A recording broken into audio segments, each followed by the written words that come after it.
To sum up, what CROs is really about is three things: being able to assess where a community is, being able to organize in a functional way across sectors, and then being able to act in a way that's steady and might carry on over the years into the future.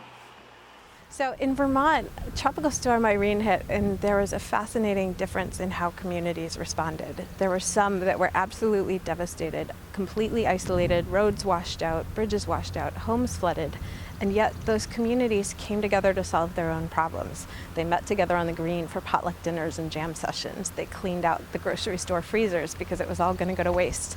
They got to work rebuilding their own roads and cleaning out each other's homes.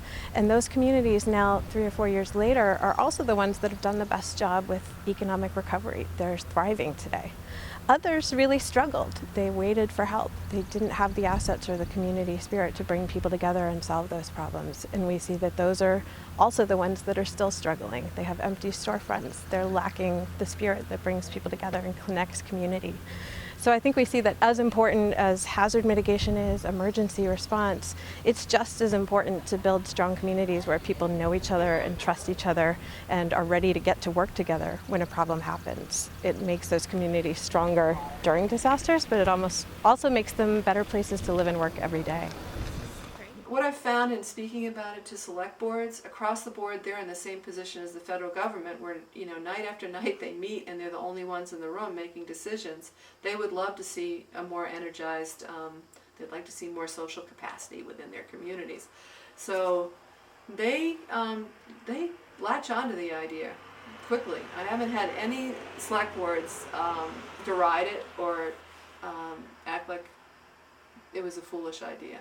We hope that CROs will do several things. We hope that it will bring people together across disciplines and silos.